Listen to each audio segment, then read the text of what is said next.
എൻ്റെ അമ്മ എല്ലാവരും ഏറ്റവും എപ്പോഴും സ്നേഹിക്കുന്ന എൻ്റെ അമ്മ എന്നെ എനിക്ക് രാഷ്ട്രപതിയുടെ ശൗര്യചക്ര അവാർഡ് തന്നപ്പോൾ അന്ന് രാഷ്ട്രപതി ഭവനിൽ ഞാനും എൻ്റെ അമ്മയും എൻ്റെ അച്ഛനും എൻ്റെ വൈഫും എൻ്റെ മകനുമാണ്. അന്ന് മകന് ചെറിയ മാസം മാത്രം പ്രായമുണ്ട്, ഒരു 8 മാസം, എനിക്ക് തോന്നുന്നത് 1 വയസ്സ് 1.5 വയസ്സ് അത്രയോ. അപ്പോൾ എൻ്റെ മകന് അന്ന് അവാർഡ് വാങ്ങാൻ വേണ്ടി പോയി. അന്ന് എൻ്റെ അമ്മയുടെ അടുത്ത് നമ്മുടെ പ്രസിഡന്റ്, അതേപോലെ പ്രൈം മിനിസ്റ്റർ, മറ്റുള്ള മിനിസ്റ്റേഴ്സ്, മറ്റുള്ള നമ്മുടെ കുറേ പൊളിറ്റീഷ്യൻസ്, നമുക്ക് കാണാൻ ആഗ്രഹിക്കുന്ന കുറേ ആൾക്കാർ അമ്മയുടെ കൈ പിടിച്ച് പറഞ്ഞു, നിങ്ങളുടെ മകനാണ് ഇതല്ലേ എന്ന് പറയുമ്പോൾ എൻ്റെ അമ്മ എന്നോട് അതുവരെ സംസാരിച്ചിരുന്ന അമ്മ സംസാരം നിർത്തിക്കൊണ്ട് ഏതോ ഒരു മൗനത്തിലായിരുന്നു. എന്തോ ഒരു രീതിയിൽ നമുക്കിങ്ങനെ വിങ്ങി പൊട്ടണമെന്നുണ്ടായിരുന്നു.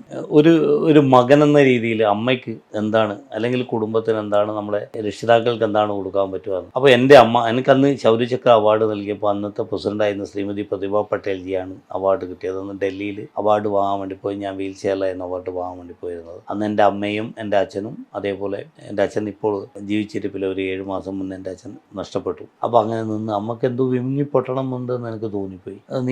അത് തിരിച്ച് ഞങ്ങൾ ഹോട്ടൽ റൂമിലെത്തിയപ്പോൾ, ഹോട്ടൽ റൂമിൽ എത്തിയ ഉടനെ അമ്മ എന്നെ കെട്ടിപ്പിടിച്ച് പറഞ്ഞത്, എനിക്ക് ജന്മം നൽകാൻ സാധിച്ചതിൽ ഞാൻ അഭിമാനിക്കുന്നു. ഒരു മകൻ, എനിക്ക് ഒരു മകനാവാൻ സാധിച്ചു.